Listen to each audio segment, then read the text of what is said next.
Welcome to Seek Reality. I'm Roberta Grimes, and I'm delighted that you can be with us today. My dear ones, our very special guest today is everybody's favorite Seek Reality guest. He was our very first guest back in the summer of 2013 when we all got started here, and he has been with us faithfully 4 or 5 times each year ever since. Dr. R. Craig Hogan is, as you know, probably the world's leading expert on death and the afterlife. He teaches and keynotes all over the world. He puts out a popular monthly newsletter. He heads the Seek Reality online website, which is, of course, the world's biggest and most important afterlife-related website. He has written some very important books on the subject and related subjects, and he does a regular video educational series. Craig is very big indeed in the afterlife field, and it was Craig who first urged me to write The Fun of Dying 15 years ago.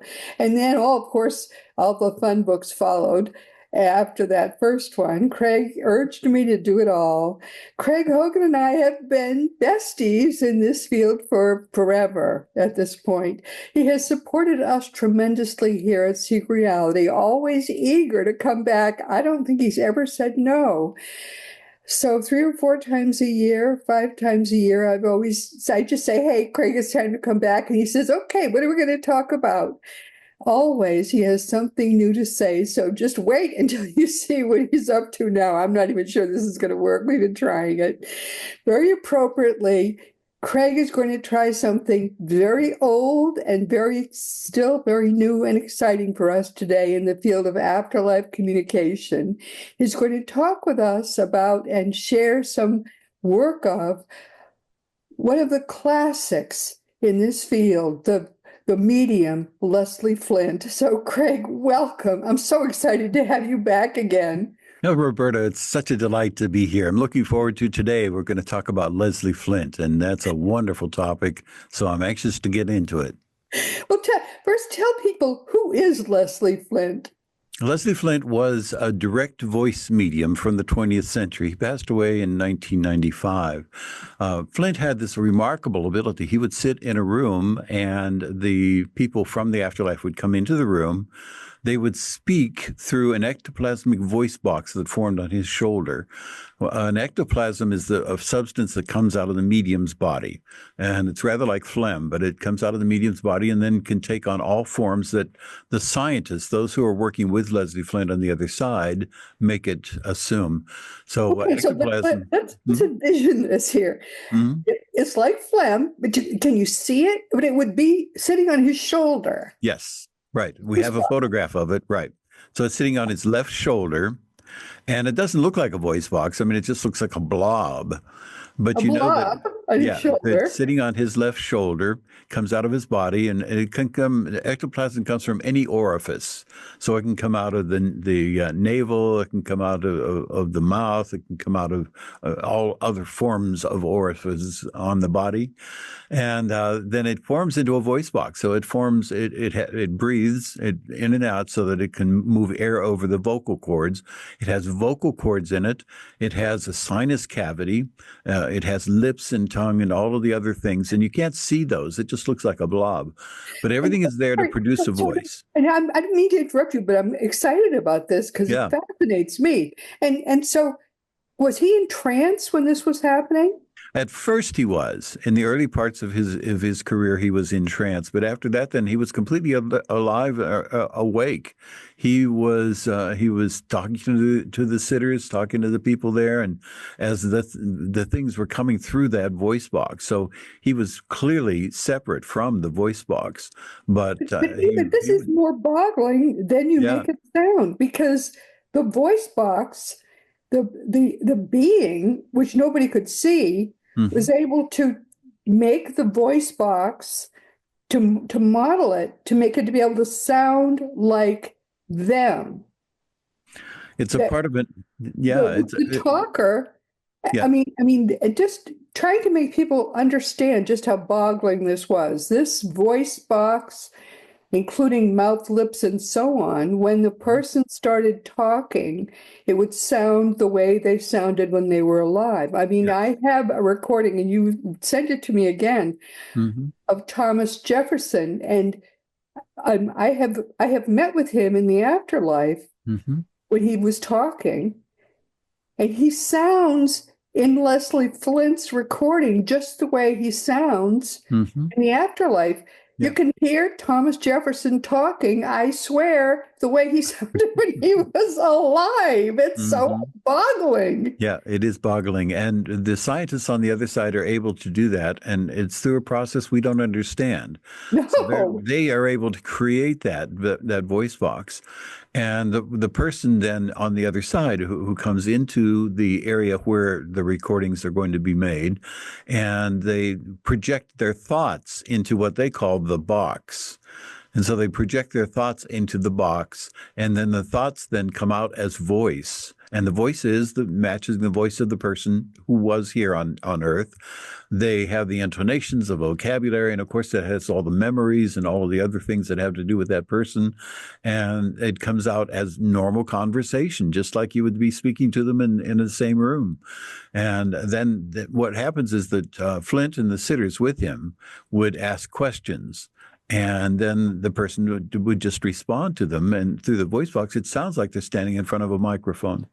And it's so clear and it's so easy to understand that people can't believe that that's true. They immediately think that it's fraud, that there's something wrong with it. And Leslie Oh, but Flint it's so was boggling. I tested mean, hundreds of times. He called himself the most tested medium that ever lived.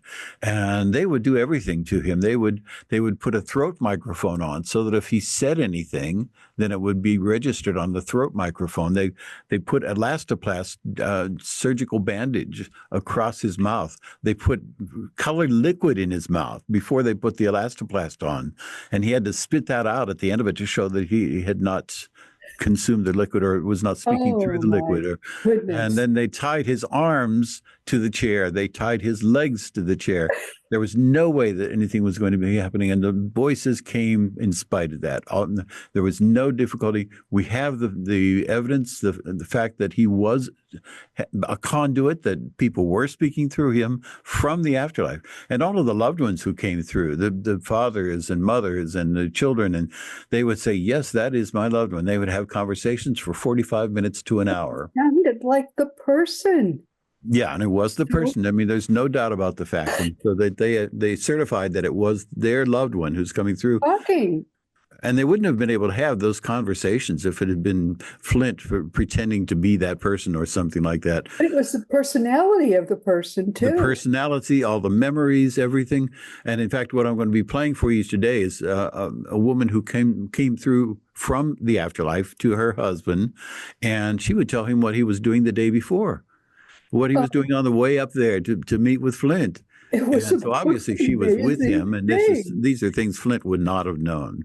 So, but it's No, really exciting. We have never ever had a direct voice medium. It's called direct voice, meaning the yes. voice comes out and you can hear it in the air.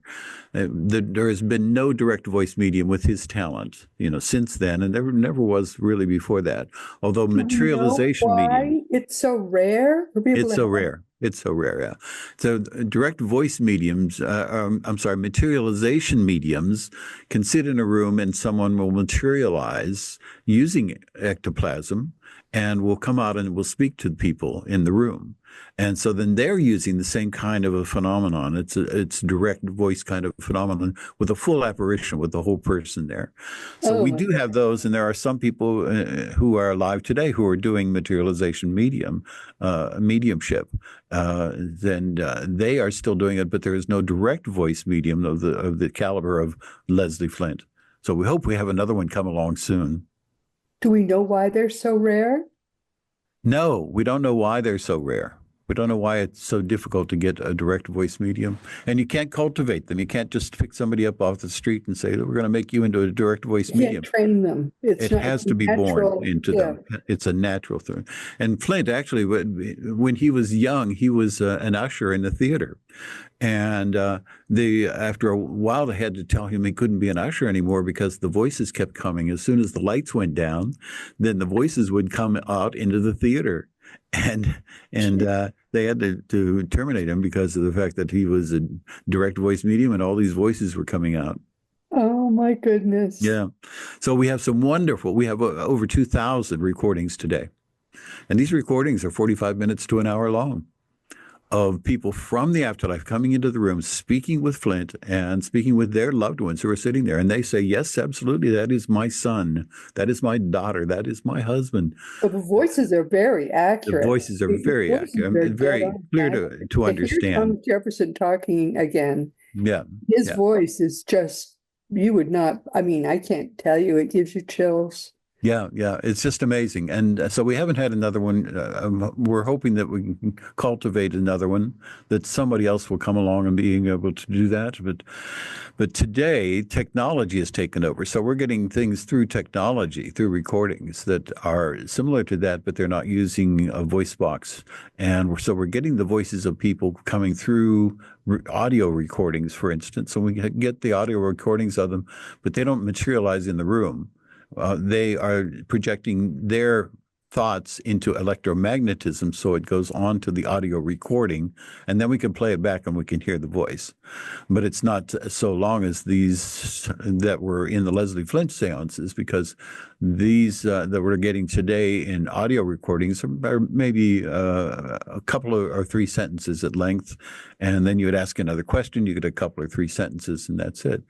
So Leslie Flint was unique, and we've got his recordings. We've got 2,000 of his recordings today that we can Okay, listen to. people are wondering, why aren't these more widely known?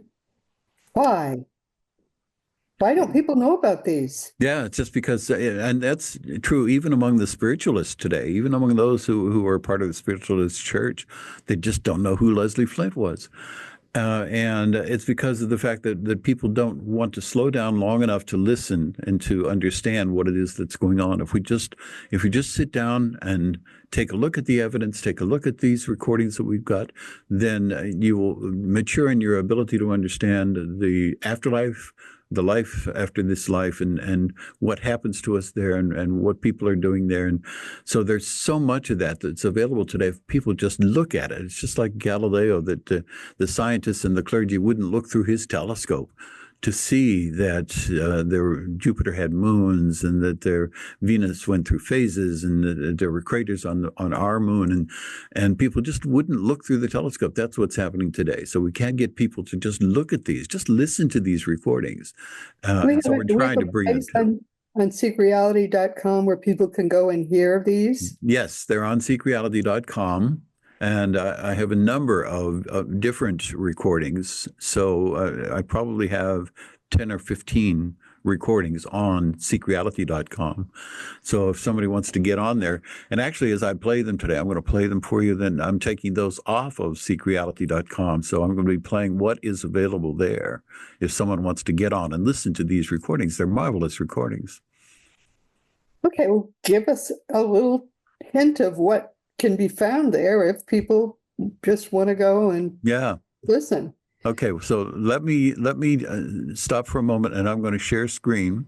And this is always a complicated process because I've got to get all the windows right on my screen. We've never done this, by the way, everyone. So we're just going to try to do this now. Yeah, and hopefully Sam can sort of edit out our clumsiness. Yeah. Yeah, I'll try not to get bumpy. Okay. So here's one that this is from a woman named Annie Nanji. Annie and Dr. Nanji, Dr. Dinshaw Nanji. Dr. Dinshaw Nanji was a professor at Birmingham University in the UK. And he's very well known. He's got published articles, and so you can look up his articles. And he would come into Leslie Flint's flat and would sit with Leslie Flint. And he did this every 6 months for years. And when he sat in the flat, just he and Leslie Flint were sitting in the room. And his wife, Annie, would come through. Annie and Dr. Dinshaw Nanji had been married for a number of years. And she passed away then in 1966 from cancer. And he was devastated, of course, when she passed away. And he found Flint, and Flint was able to make this connection with his Annie, who was in spirit. So in the room now are Dinshaw Nanji and and Leslie Flint, and those are the only two in the room. And Annie's going to come through. So you're going to hear, here is the transcript of it. You're going to hear wife is Annie Nanji, who is not in the room. She's in spirit. And then you're going to hear husband, who is Dr. Dinshaw Nanji. And this is the actual conversations that they had. You have got my ring in your pocket. Yes. And also the lock of hair. Yes, everything concerning is with me.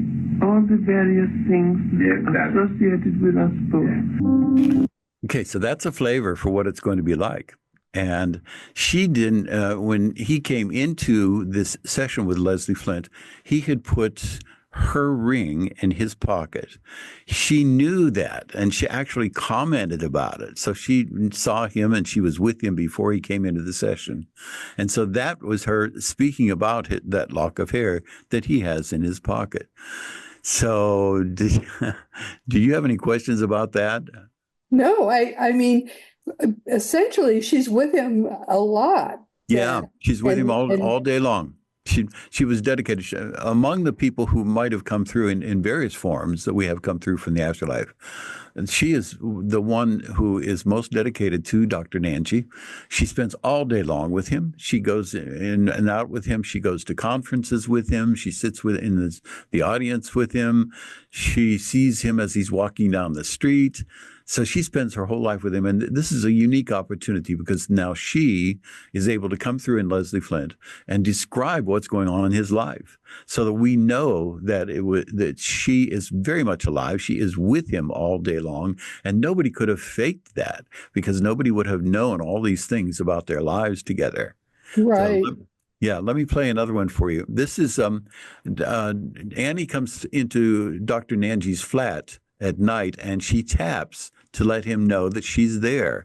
And this is their conversation about it. You know, I hear your tapping. Good. And I'm surprised at myself that I can hear it. I always know when you hear, Yes. because you always acknowledge it, Yes, exactly. and you always say, thank you, darling. Yes, I know. And I try again. Oh, isn't that beautiful? Isn't it marvelous? It goes right on as if she Yeah. had gone nowhere. Yeah. She's there right there. She's in the room with them, but she's unseen. And what she's doing is projecting her thoughts into the box that they as they say it. And so Yes. she projects her thoughts into the box and they come out as her voice. He says that is exactly what she sounded like. That is her voice. All of the memories are the same. And so she's with him all day long, and she knows what she's in his flat with him. He couldn't get away with anything. I mean, she's with him. And so there's a book called Do Dead People See You When You're Showering?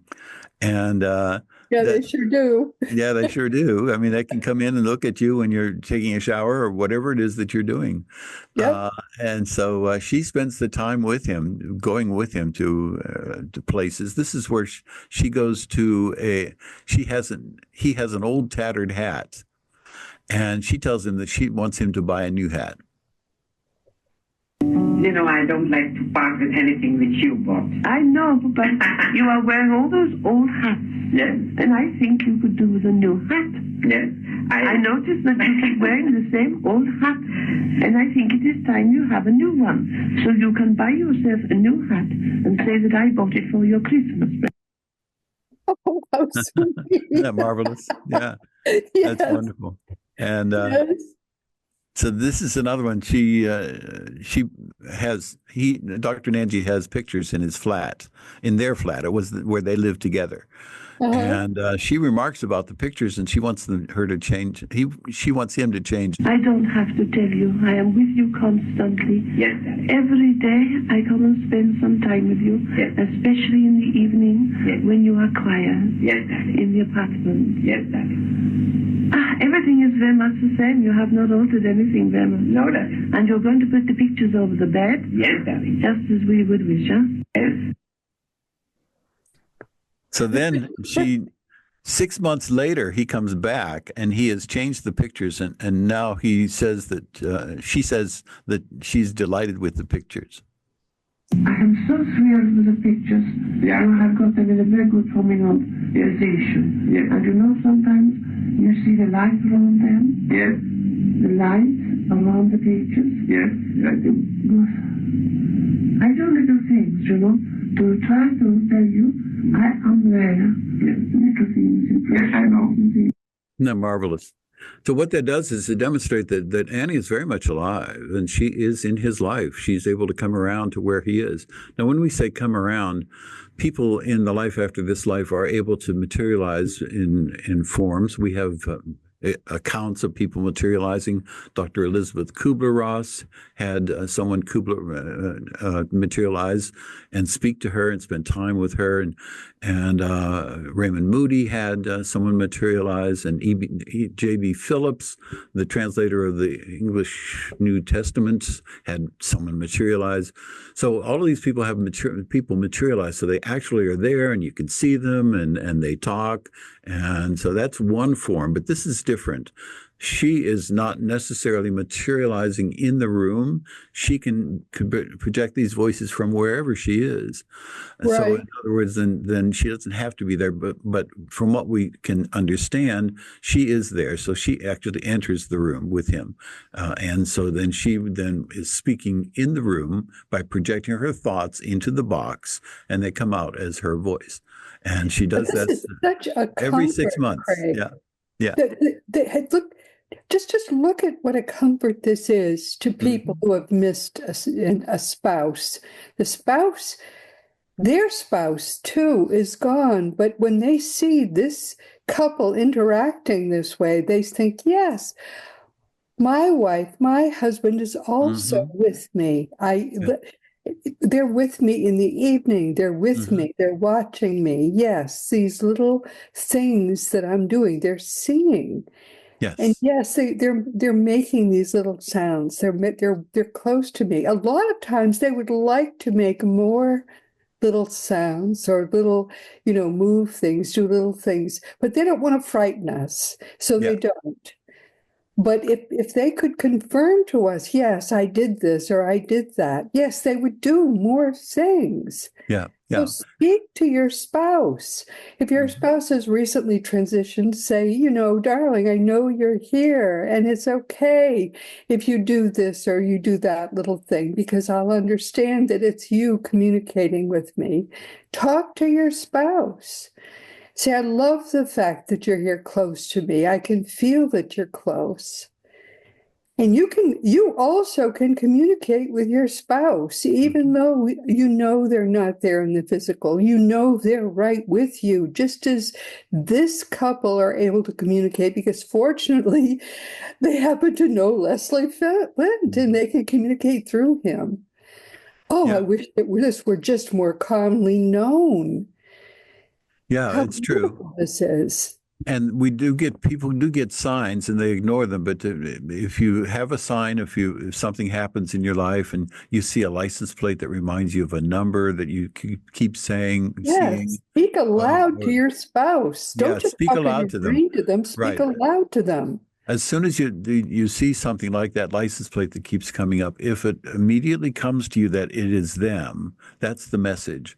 So in other words, you'll see license plates all day long. You'll see numbers all day long. They don't mean anything to you, but as soon as you see one and you think immediately, oh, George, oh, Anne, and you immediately think of that person, that means that is the sign that came from them.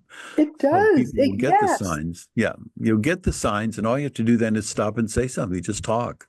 Just talk to them. Speak to them, because that makes that connection stronger that you still have with them.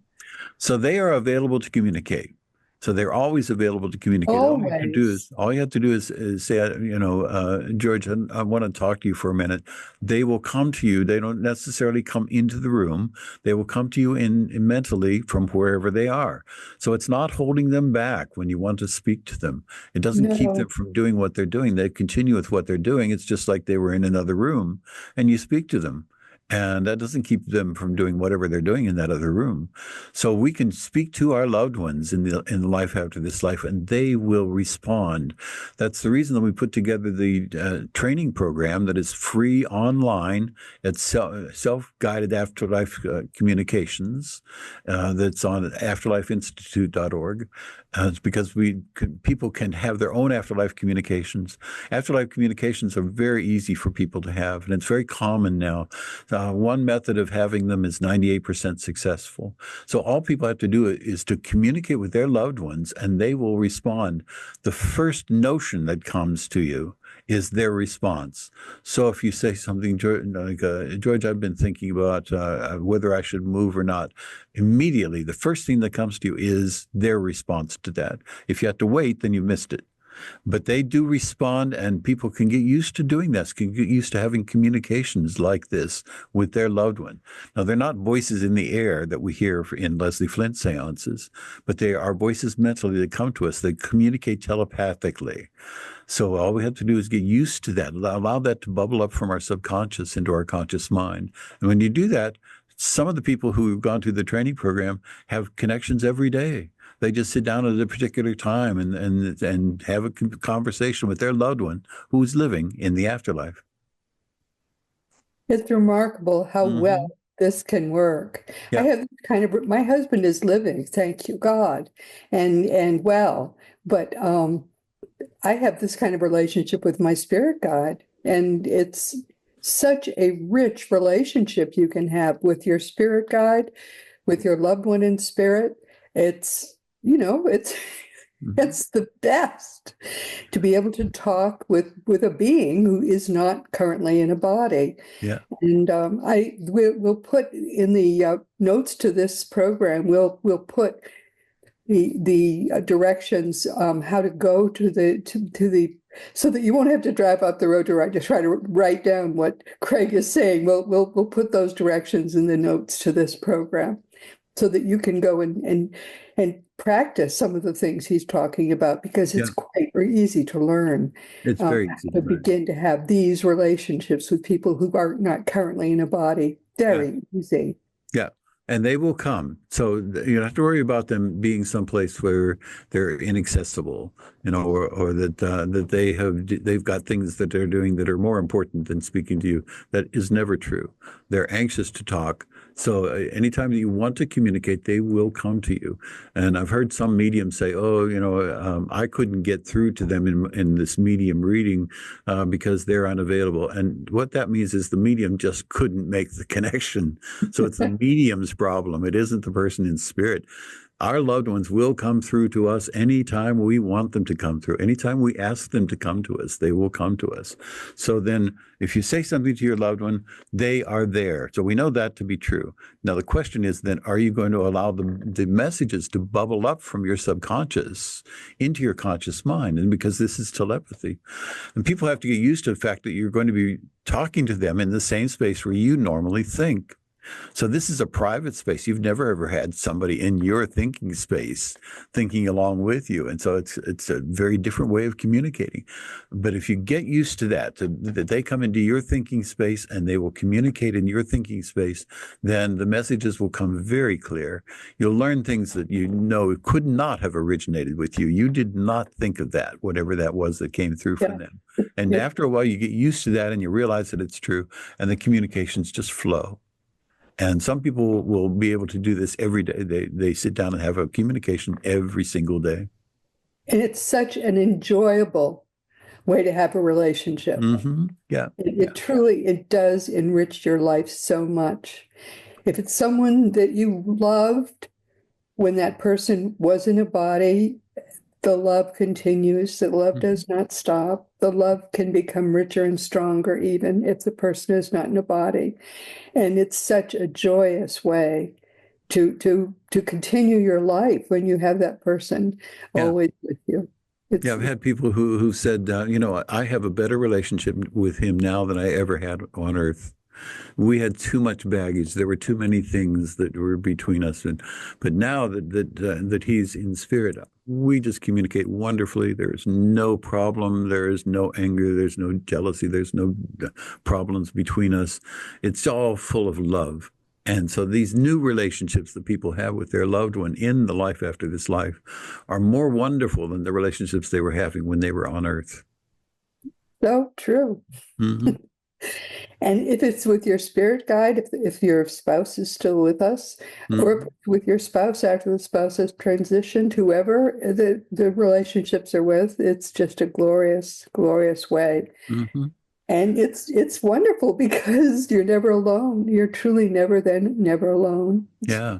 Now, I have a longer one. I don't know whether you want to listen to a longer one. It'll be 2 or 3 minutes of let's do it. Okay, Let's it's a do it. Shakespearean. I think this is very unusual for people to be hearing these. So great. Let's do it. Okay, this is going to be from a Shakespearean actress and named Dame Elizabeth Alice Terry. She comes through and speaks from the afterlife in a Leslie Flint séance, and she describes what people, the message that she wants to give to people who are now concerned about their life in the life after this life, and whether they're going to be there, and whether their loved ones are there, and she reassures them about it. So what I'm going to do is I'm going to share a screen, and then I'm going to play this one.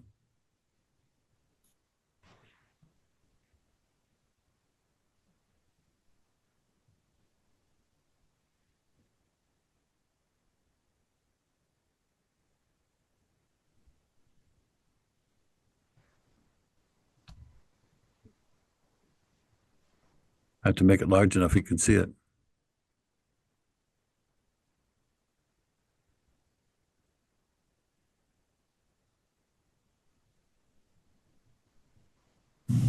I can only say this to you, to all those who may listen. There is no need to fear the crossing from your word to this. It is the great adventure. It is the great awakening into a greater world of loveliness and beauty and freedom of thought. Truly, this is a spiritual world, but not as man has depicted it. Indeed, it is so different and so tremendously alive, so vital, so tremendously, as it were, so far removed from man's conception of things that it cannot be depicted or described. One can only feel it and know it and sense it. It is so vast and so beautiful. Do not fear that passing from your happiness, or whatever condition of life you may enter, no matter how lowly it may be. It will be a reflection of your world, but according to its condition, according to your condition of passing, and particularly according to your development on Hogan, so you will find a condition that will apply to you and be best suited. And even though it may seem perhaps to some dark and drear according to their light, yet there is freedom to express and develop and evolve. Of course, we know there are the lower spheres, the undeveloped spheres where the undeveloped souls go. But even so, it is not a hell, as pictured by many who would have it so. There is no hell, only that which man himself creates by his own thinking and his own living. Here, that which man has created will change according to him, according to his striving and his uplifting himself from the darkness. Man dwells oft times in darkness of his own creating. As soon as he begins to desire the spark of life eternal, as soon as he is endeavoring to strive and uplift himself from the last sphere, so he will be helped and guided, given instruction and shown the path. No one need fear, for this is a world of love and true ground, and all who come will be shown the path and the way. There is no need for fear, for God truly is love, and this is a world of love in which all who dwell are seeking to uplift themselves from stage to stage in evolution to a greater sense of reality and power of spirit. All is good if man will but seek it and find it. Man will progress from the depths to the heights. All is here for man to experience joy. It is truly the life of the spirit, but it is a spiritual existence far removed from man's ideas and man's conception of things. For this is a world created by the thought and the beauty of expression, of life, that is so far removed from the material ideas and ideals. Be patient, but above all strive to overcome the worst self, endeavoring to see the clarity of vision, all that which is of God, truly of God, and cast aside all that which holds you back. Do not be afraid, for to have fear is a bad thing indeed. To have strength and faith and courage, and to lift up your eyes to the beauty of the spheres, this shall set you free. You will find truly the path and way. There is no need for man to fear the consequences of death, for death is the great door through which all find the world of reality, the world of the spirit, the world everlasting. There is no death but in that which seems so. The man himself has created death in ignorance and in foolishness. One day he finds by another somehow the way of truth, the way of life, the way of freedom, the path that leads to the gods. Dame Alice Ellen from her heart, telling us we don't. Yep. But who is now? What's that? What was she trying to do there? She just was trying to summarize Yeah, for people. she's trying to reassure people who are listening that there is no That's quite death. beautiful. Yeah, isn't it wonderful? She was a Shakespearean actress in the 19th century. Yes. And through the early 20th century. And when she came into Leslie Flint's session, she intended to help people to understand. That was her goal. That's what she wanted, to understand the fact that there is no death and there are no dead, that we continue to live. And it's a wonderful world full of love and full of light, and that we all should be looking forward to it as our next stage of our eternal lives. Right. Mm-hmm. But she's so right that it's going to reflect to a great extent the kind of life you have lived. If you have not lived a life of love and joy and kindness and truth. Yeah. And what it is it's our nature. So You're going to if you lived a life full of love, you're going to die.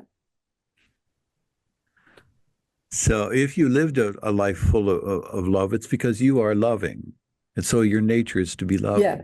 If you lived a life full of spite and anger and viciousness, then that is your nature. And it's your nature that then will put you into the place where you are in the life after this life. There is no hell, so there is no place of punishment. But there are lower regions. So there are regions in which people are together who think the same way. The cruel people who are self-absorbed, they're living together, and it's a little more dank. It's not so beautiful. It's not so bright as the upper levels. And they live together, and because they're creating that reality. It's no punishment that they're there. It's that they're creating it, and they will then eventually lift themselves out of it. And counselors go down to them and help them to lift themselves out, and eventually they will. So all people eventually come out of that level into level 3 or Summerland, which is where people normally go. We will go there when we transition, and that's just a beautiful world. It's a beautiful world full of love. So that's what Dame Alice Ellen Terry was describing. Yes. Yeah. Well, you and I know very well, and are very excited about where we intend to meet up and hold gigantic parties. Can hardly wait. Yeah, and there are gigantic parties, and it's one of the things that people don't understand about it. When you go on to the next life, we all have bodies exactly as we do here. The bodies, though, are as we were in our 20s or 30s. They have Yes. no defects, there are no blemishes, there are no diseases, there are no hospitals, there are no Yes. physicians, and there are no police, there are no armies, any of those things. And so what will happen is that we will Yeah. have these wonderful experiences. We'll come together in groups. So it's like having cookouts. We'll have cookouts there with our loved ones, with our family, and we'll have speakers come in. Martin Anytime. Luther will come in, yeah, and Yeshua, Jesus, will come in and speak to people and Yeah. in large crowds, beautiful, beautiful buildings and arenas where people come together. There are boats. People go boating. They will drive cars. Whatever it is their Yes. hobby was on life, they still are able to do there. Beautiful scenes of mountains and valleys and oceans and just a beautiful world. And they Yeah. can go to anywhere they want. All they have to do is think about being there, and they're there. So it is a wonderful, beautiful world, and we can all look forward to it because we're all going to be there with our loved ones. This one wonderful, great, big party. I tell people all of this, and they just think I'm being so silly, but it is so true. Yeah, It is it is true. so All of it's true. true. And so we needn't fear the transition from this life to the next. Of course, it's like Woody Allen said, I don't mind dying. I just don't want to be there when it happens. And so we will go through a transition, and it'll be a scary transition at the time. If we're Because we aren't used to the we're idea just that not used to the idea, right? But we needn't fear it. We needn't fear death, and that's true of our loved ones. We know that our loved ones, as soon as they leave the body, then they are with us as long as they want to be, and then they go on to the next life just whenever they're ready. And they're always a thought away, so they don't leave and then can't come back. They get our thoughts, they get our feelings, and so they will communicate to us anytime we want to communicate with them. But then we leave the body behind, and the people who wake up on the other side, or they make the transition directly, then they say, I just don't know what happened. I was there 1 minute, and then I was here the next, and it was just it didn't take any effort at all. It just happened. that's what my mother said. My mother said I was here. Yeah. I was where you are, and then I woke up the next morning, and I was, and she said she woke up in the same room she'd gone to sleep in, to the point where she didn't believe they had to take her to a door, open the door, and say, "Now, does this look like the same place you went to bed?" And she said, "No, it was totally different outdoors than where." Yeah. Yeah. And only then did she realize she had died. Yeah. She Yeah. didn't believe it. Yeah. Yeah. Because it's a very easy transition there, and there is no pain. No pain. So if a person was in pain in an automobile accident, All gone. then we have the accounts of people who were in automobile accidents and they were taken out of the body before the accident even happened. Yes, so that's always the case. They Yeah. see it from above. Yeah, Yeah. that's what Yeah. Mikey Morgan said. Yeah, yeah. And so we needn't fear the transition at the end of this life. It is a wonderful transition. And the people who are sick of bed and they've been in bed for a long time and they're Suddenly they're all passed better. from a cancer or something that they have. And so then they're sick of bed, and they then will have their loved ones come into the room and they will speak to them. And so we have many of these deathbed visitors, the people who come in. Yes. They're ushering them over. They're helping them to make the transition into the next life. And so then they make an easy transition. They don't have to fear what's going to be coming up next. It's like looking through graduation day. And The key word is love. Yeah, the love. We are loved more than we can possibly imagine. Yeah. And so everything about death is love. Yeah. Yeah. And when you are loved so much, nothing about it should be scary, because it's meant to be so loving, so full of love. Yeah. And people who in near-death experiences, they touch that. They just barely touch it with the ends Yeah, of their they can't fingertips. even So they imagine, can, even when they they go into can't a near-death imagine. experience, the love, this being of love, this overwhelming feeling of love is indescribable. When we talk about the love that passeth all understanding, we use those words but don't think about it. Yeah, When you think about it, this is love that we can't even really understand because it's can't so full. imagine. It's But that's what we're so going back deep. to. Yeah. So we Yes. can't really understand it, but they describe this when they come back from a near-death experience. They have touched with just their fingertips the life after this life.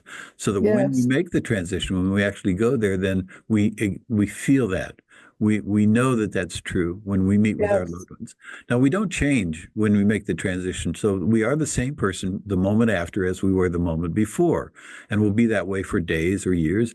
The person will mature out of the earthly things, the burdens and the concerns and the selfish desires, and will grow out of that into a very comfortable, very loving disposition and understanding of life, and then they will become changed people. So at first, the person may go over there and may be fearful of what was going on, and they may have difficulty understanding what's happened to them, but they very quickly begin to realize they understand where they are and what's happened to them. And then when they realize that, it's just joy, just It's just love and joy. love and joy, just love and That's joy. what the very air is that you breathe. Oh my dear, Yeah. we have gone so over our time. Yeah. So that's a good way for us to end this conversation, just with the fact that love and joy is what it's all about. Mhm. So we may as well start now living in that love and joy, so we're all ready for what's to come. Yeah. The great news is there's nothing but great news. Mhm. There's nothing negative whatsoever about anything at all. So we're going to live in that. We may as well start living in it right now. Mhm.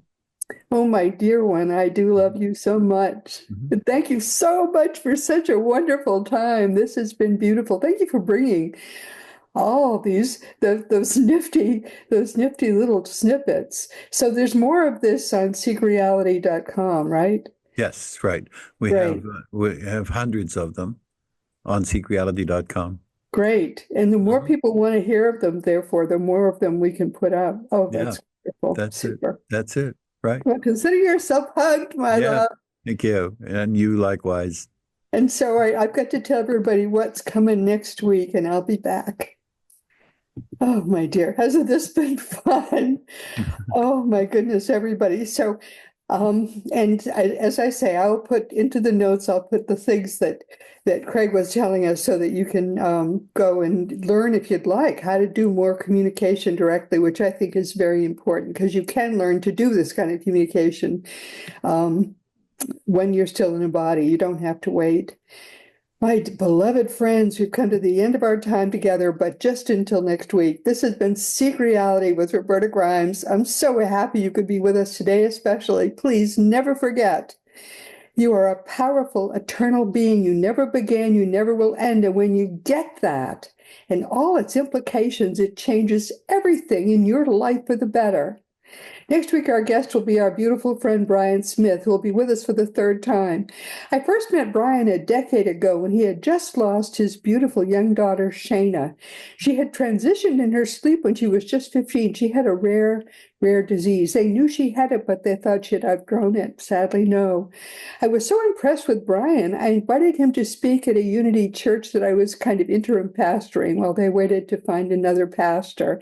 And he and I became friends. He's since gone on to help to found and become active in the wonderful organization Helping Parents Heal. And he's an author now and an active podcaster and blogger. And you're going to love Brian as I do. So I hope you'll join us next week. And this week, our guest has been, our treasured eternal friend, Dr. R. Craig Hogan. He's been with us for the 49th time. He was our very first Seek Reality guest when we began in 2013, and he's been with us about 4 times a year ever since. Craig is the dean of all afterlife experts and teachers. And his primary website, seekreality.com, is your go-to place to have every afterlife question answered. I urge everybody to go and make seekreality.com a regular part of your life for the simple reason, frankly, whether you like it or not, your life is eternal, and you may as well learn as much as you can about where you're going, because the more you know about it, to be perfectly frank, the better you're going to live now, and the better you're going to live forever after. It's quite a transition. But the more you know about it, frankly, the easier, as you can, see, I mean, there's all this information available. Most people have no idea about it. Learn now, and it's going to be even more fun. The minute you get there, there's so much waiting for you. You just don't believe it. And of course, teachingsbyjesus.com is your best resource for all the beautiful divine truths that are brought to us in perfect love by the greatest teacher of them all, Master Jesus. Christianity, unfortunately, the religion, was not created by Jesus. It was created by the Roman Emperor Constantine more than 300 years after Jesus was resurrected, and it has very little to do with what Jesus taught. So until the religion goes away, most people are not going to find who Jesus really was, who Jesus still is. And Jesus is waiting politely for the religion to go away so he can finally bring us the truth. Teachingsbyjesus.com is waiting for us. And I'm frankly not supposed to do much with it until the religion dies away a little more. But the religion, until the religion goes away, Teachings by Jesus is ready for you now. So if you would like it, it's there. Also, as you know by now, I have nonfiction books, but I have no time to tell you about them because we've gone over our time. Oh, my dears. So this has been Seek Reality with Roberta Grimes. Please enjoy and make the most of this coming week in our one reality, always knowing that you are a powerful, eternal being, and you, most of all, in this entire universe, you are infinitely, eternally, and perfectly loved.